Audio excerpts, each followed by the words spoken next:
So we'll go to Robert Bagdigian from Marshall Space Flight Center. 30 years of experience in ECLSS. I believe he started working ECLSS on Space Station Freedom. Right? So really honored to have all of these folks here today. Thank you very much, Robert. Thank you. All right, thank you. I do realize I am the last person between you and the social, so, but it reminds me of some really good advice I got early in my career when one of my supervisors said, if you're ever the last person presenting in a meeting, you need to figure out some way to grab your audience's attention and make them want to stick around through your whole talk. So let me just let you know up front that within my charts, I have a couple of charts that talk about pee and poop. So if you want to hear about that, hang in there. So I'm going to talk a little bit about what we're doing. Again, I work life support, environmental control and life support at NASA. I've worked just about my whole career there. I consider myself very, very fortunate in that I came into NASA right when Space Station, at that time Space Station Freedom was just getting kicked off, and I have been able to experience the entire life cycle of taking some life support technologies and seeing them fruition and see them operating on Space Station, and can see the evidences of good decisions I made in the past and not so good decisions in the past, and I'm learning about how to do things better and make these types of systems more reliable for the future. It's an exciting time at NASA, and being a life support guy in particular, I was very happy to see the very first space policy directive coming out of the administration recently was about human space exploration, near and dear to my heart as a life support engineer. And within there, I'm sure you've all seen it, but it talks about NASA and America leading, needing to lead innovation, sustainable programs that combine not just a government-directed, government-led type of development, but also begins leveraging a lot of the innovation and new ways of doing business that are coming out of the commercial partners, and stitching that together for, not to sound corny or anything, but for the benefit of humanity. There was a chart earlier this afternoon, somebody was showing the projected, I forget what the numbers were, but a traditional government-led type of program, $500 billion, but you start buying that cost down by sharing and making use of the shared interest you might have with other stakeholders, and by combining and stitching together the interests of a multitude of stakeholders, you can begin putting together an affordable program that benefits more than just the government.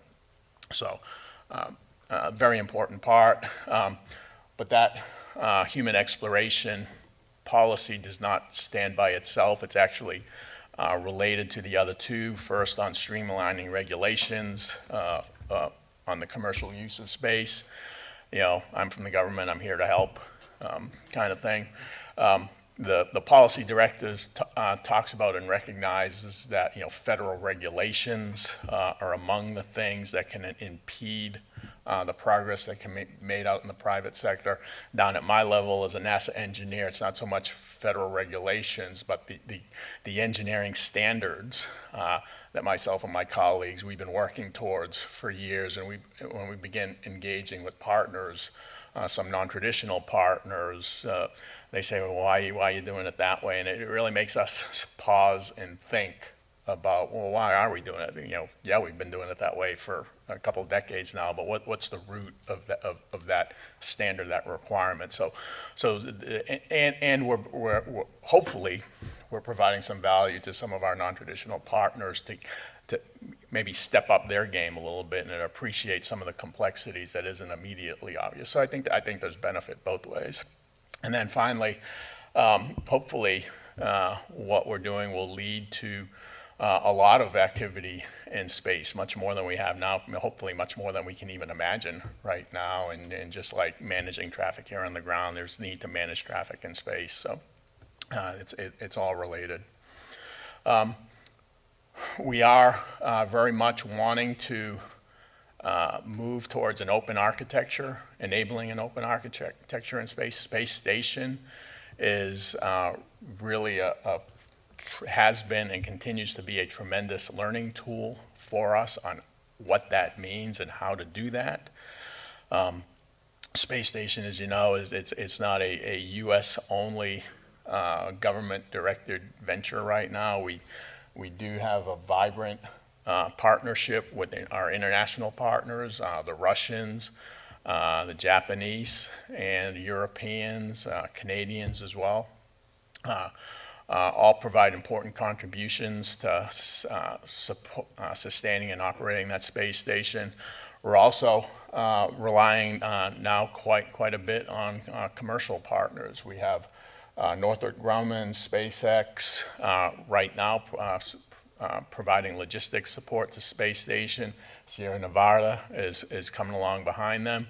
And we hopefully within the next year or so, we'll also have our commercial partners, SpaceX and Boeing in particular, being able to give us alternate means of getting crew to the space station. So, and given the recent problems the Russians had with their last crew launch, that again reiterates the importance of having at our disposal multiple ways of getting people up to space and back.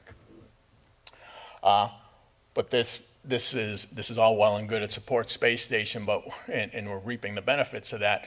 But all this kind of collaboration, this partnership things, we think very definitely will feed forward into architecture in the future where we have multiple providers providing multiple capabilities that can then combine to give us a much more robust and sustainable space architecture. The plan right now is to go about this in hopefully a logical and incremental fashion. Today we've got in LEO, we're in the early stages of developing a LEO commercial market, a human-based LEO commercial market. On space station, we're using space station aggressively for some technology development. And we're also continuing to learn a lot about human medicine and the effects of long duration microgravity environment on humans and what we need to do to mitigate those types of effects. And in parallel with that, there's ongoing work with lunar discovery and exploration through a number of lunar robotic missions. By the early 2020s, we'll have SLS and Orion online. We'll be in the early stages of building up the gateway, which will provide a stepping stone to the lunar surface and a staging point to begin sending missions, human missions, ultimately to Mars. Continuing on late 2020s, we'll have gateway in lunar orbit. We'll be developing larger lunar landers, progressing ultimately to human class landers, and be taking advantage of some Mars sample return missions. By the late 2030s, we'll have human and robotic lunar surface ops, routine operations in place, prepping for Mars missions, with the ultimate prize being human Mars missions in the late 30s. To make all this work, the last thing we want to do is to end up with square pegs that we need to fit into round holes. So we've been spending a fair amount of effort lately on what we call developing interoperability standards. These standards are not intended to define the how something gets designed, but more importantly, to define if you're going to build a widget and I'm going to build a widget, we want those widgets to work together. These are some of the features that we need to make sure both of our widgets include, so that we can plug and play it, and they are compatible down the road. We've developed the initial drafts of these interoperability standards internally in NASA that engage our international partners in developing those. But we're not stopping there. Taking advantage of kind of the the strength of crowdsource thinking and visionary ideas. We've actually published those draft interoperability standards out on the internet, www.internationaldeepspacestandards.com. And you'll notice it's a .com, not a .gov type of website. And they're out there, and the public is invited to look at and comment and suggest. And we are very open and eager to see what we get, because I'm sure there are ideas out there that we haven't thought of. We've got strategic principles that have been guiding how we go about doing our work and judging some of our plans against those strategic principles. First and foremost, and I think you've heard this as a recurring theme a little bit so far today, and we'll continue to do so, is we have to be fiscally real in our expectations. Honestly, we have our NASA budget has been relatively stable, which in the current environment compared to other programs or other agencies, that hasn't been the case. So we do have good support in the public sphere, in Congress, but realistically, even though our goals are lofty, we are not planning and are not expecting to have any lofty increases in our budget. So what we need to do is to make sure that what we plan to do, we can afford to do, given the size of budgets that we currently have today. One way to make that work is to take maximum advantage of international and commercial partnerships. Again, take the combined interest of disparate parties, whether they're other international governments or other commercial entities that might want to have some market-driven opportunities, and do what we can to bring all those together so that we all get more than we could have got if we ran for the cliff ourselves. Scientific exploration continues to be important with everything we do. It's a big reason of why we're out there exploring. Trying to make sure we do the proper balance of technology, push and pull. You know, there's always people on, you can find plenty on each end of the spectrum, but ultimately it's probably a healthy mix of both, depending on what problem it is you're needing to solve and what the constraints are. This is all going to have to be done gradually. This build-up will be built gradually, again, partly driven or mostly driven by the fiscal realism we're trying to live within. We want the architecture to be open, as I mentioned, and it's very important that it need to be resilient. If you look back at any of our programs, Space Station is a great example. Where Space Station today is not where any of us envisioned it was, certainly back in the Space Station Freedom program, or even the earliest days of the International Space Station program. That platform has evolved and continues to evolve, and probably this time in early 2020s will probably be things about Space Station that are different than we even thought of today. So we need that resiliency, we need that flexibility. The political climate is always changing, and we need to make sure that we can be resilient and react accordingly. There are certain basic things we need to do to keep people alive in space for all missions. And some of these, you know, if you've taken any sort of biology or human physiology or just live every day, you can pretty much figure out. We obviously have to supply oxygen, we remove carbon dioxide, we have to control the cabin pressure. On Space Station, we do that to be in close to Earth atmosphere type of sea level pressure as we can, but there are some architecture advantages of going to reduced pressures if you think you're going to be doing a lot of EVA. We have to control the atmosphere composition, its purity. If you're in a very tightly closed, tightly sealed environment, and you know things build up over time. You know we're all humans. We're a little bit funky at times, and so we got to make sure that we keep that atmosphere as pure as we can. We got to control temperature and humidity. We need to respond to and recover to environmental emergencies, whether it be fires or spills of hazardous materials or things like that. We need to ventilate the cabin. In microgravity, you don't get natural convection that's continually recirculating the air from buoyancy-driven convection, so we got to make sure all parts of the vehicle are adequately ventilated. Have to monitor the cabin environment, detect and suppress fires, collect, stabilize, and dispose of waste, supply water, and supply food. That, in general, no matter whether those types of things, whether you're going for 1 day or a year or 3 years, all those things need to be done.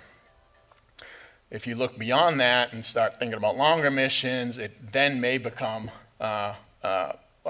beneficial to do things like recycle oxygen, recycle water, or produce food. The average person, all of us sitting here today, you might be surprised by some of these numbers, but on average, every one of us takes in about 11 pounds of mass per day. That's a combination of oxygen that you breathe in, water that you consume either as liquid water or as part of the food you eat, and then solid mass that's part of the food. What comes in, ultimately, on average, must come out, so that means we also have about 11 pounds. Each of us generates 1,100 pounds of output per day as well. That needs to, in a closed environment, we need to be doing something with. If you do the math, it's just simple arithmetic. That means for any one person over the course of 1 year, we're talking about 4,000 pounds of mass needing to be supplied to that person, and about 4,000 pounds of waste needing to be managed or dealt with. That's what we call an open loop kind of architecture. Pretty reliable, pretty easy to plan for, but it's very mass intensive.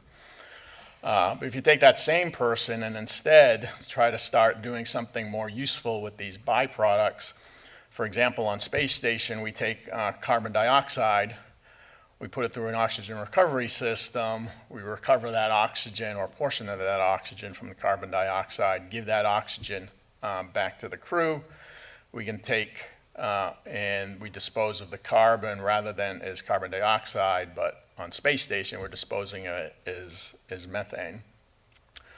We can take some of the water, in this case humidity, that we collect out of the cabin atmosphere and urine, put it through a water recovery system, give that purified water back to the crew. And by doing that, given the state of the art that we have on space station today, we've now reduced that 4,000 pounds per year supply and 4,000 pounds of waste disposal down to we reduced that by about 70% or so.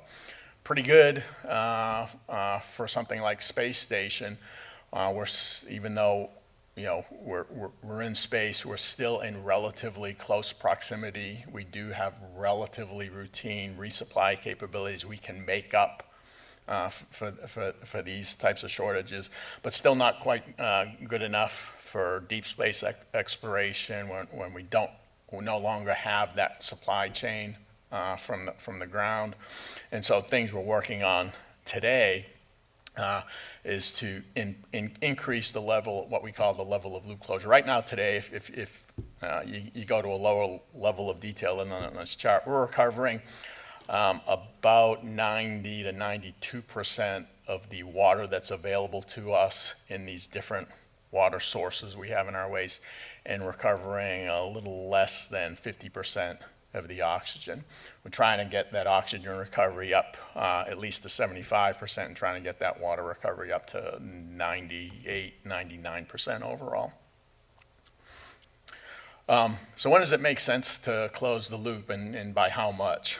This is a idealized depiction of how we go about that thought process. If you take any mission duration, and again, this is not going to be to scale, you take any mission duration, and you say, well, if I want to do an open loop configuration, I just want to supply all the water, all the oxygen that the crew is going to need. If it was a 0-day mission, I don't need any. If it's a 1-day mission, I need a little bit. If it's a 100-day mission, I need more than that. It's a relatively linear relationship. Pretty easy to figure out. But if you mission duration, the downside is your mission durations get really long, your masses can start becoming prohibitive. So what we do on space station, which represents our state of the art, is we have what we call a regenerative system, and it's not completely regenerative, like I implied on the previous chart. We're not 100% closed, but call it 70% closed. But in order to do that, we have to put on the vehicle on day 0. We have to put the mass of the system that's going to do our recovery for us, and a certain complement of spares that we think is going to be sufficient to last whatever that mission duration is. And in the early part, or for particular short duration missions, that mass typically exceeds the mass that you could have more simply just loaded onto the vehicle as oxygen, water, and tankage. But at some point, as the planned mission duration goes out, you get to this break-even point, beyond which it begins making sense to begin implementing an oxygen or water recovery system or both. A lot of times, if you look at papers, this kind of break-even chart is shown as kind of a deterministic. This is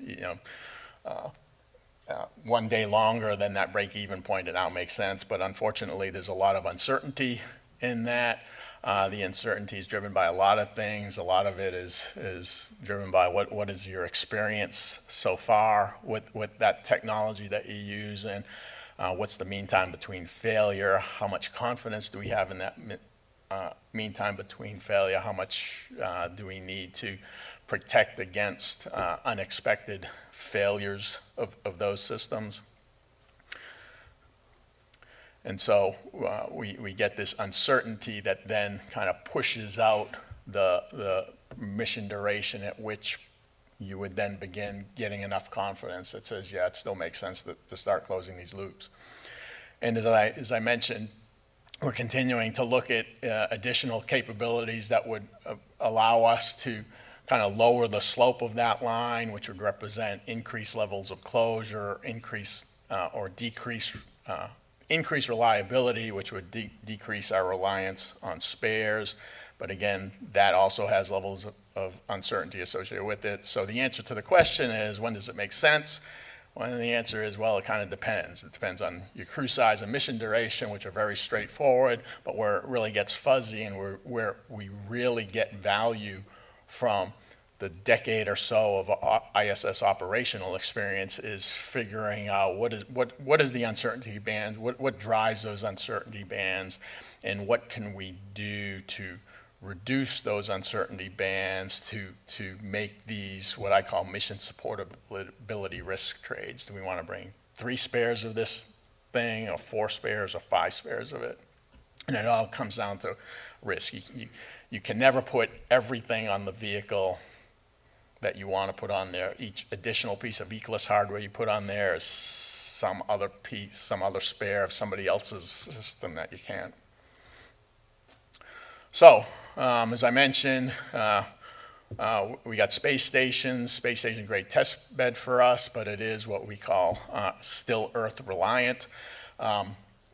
Space station was originally designed and conceived as predominantly a scientific platform. We did not want the crew to be burdening the crew with having to do a lot of maintenance, so we packaged our equipment into orbital replacement units, which were relatively straightforward to change out when something failed, but things were subdivided at a very high level, and so you wound up changing out when a small sensor inside an ORU failed out, you wound up having to change out that entire ORU. By the way, what's pictured there is the distiller part of our urine processor assembly.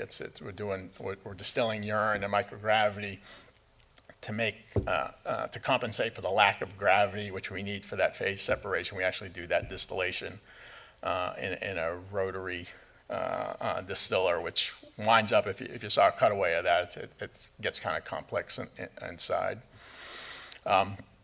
We make a fairly abundant use of expendable filters. Space station is a closed environment. We do control that environment as best we can, but it's very important to us to make sure that we keep an eye on that environment and make sure that that environment is not creeping over into characteristics that could then become hazardous to the crew. So we have the capability, fortunately, to be able to collect samples and get those samples periodically returned to the ground for in-depth analyses. We have some general analysis capability on station, but nothing close to what we can do on the ground. We're blessed with being able to stock and supply a large amount of makeup consumables. Those are bags of stored water that we have set aside on station for those situations when our water recovery system is not operating. And within the last couple of years, we've been beginning to learn about plants. Obviously, plants play a big part of keeping our environment habitable for us here on Earth. They're also an very important food source for us. Doing that on a spacecraft where you're very limited in volume that you can dedicate to plants is a challenge. So we're beginning to learn about that and beginning to learn what effect that environment has on the plants themselves. From there, the plan is, when we get to something like Gateway, one of our first priorities is to demonstrate that we've been able to increase the level of autonomy. So rather than replacing large ORUs, we're working towards having much more significant on-orbit repair capability. We want to be able to do things like regenerate filters rather than dispose of filters. We're trying to enhance the ability that we have to have the environment analyzed in depth on orbit without having to send samples back to the ground. We're trying to squeeze, again, that last few percent of water out of waste and oxygen from carbon dioxide. I guess it doesn't show up too well on the screen. That's actually a picture of urine, the residue that's left behind when you boil urine down to the last few percent. And you don't want to do that experiment in your mother's kitchen, that's for sure. It stinks. And then get to the point where we're not just studying plants, but we're actually making routine use of them, not as the only diet supply for the crew, but begins using that to supplement the crew's diet and nutrition on orbit. And then finally, as I get off the chart stage, ultimately what we'd like to be able to get to is to make more use of the ability to manufacture equipment. There's a lot of experimentation on space station right now with 3D printing of items and objects. We're working very closely with our counterparts in those projects to help them understand, from an ECLS perspective, what are the kinds of things that typically break down in our systems, and gee, wouldn't it be nice if you could manufacture those kind of things? It's a big challenge, but the benefits could be substantial if we can make it work. Certainly when we get to Mars, maybe some of the other planetary surfaces, we need to make sure that we've thought through planetary protection, both protecting the planet and then protecting the crew and the crew's return to Earth. So we're not that we're protecting both directions. We'd like our vehicles, from an ECLS perspective, to be much more autonomous than they are. Without needing a lot of crew attention and without needing the marching army of ground controllers that we have today monitoring those systems and debating what the data is telling us and having to make those decisions day in, day out about how to operate the system the next day, the next week.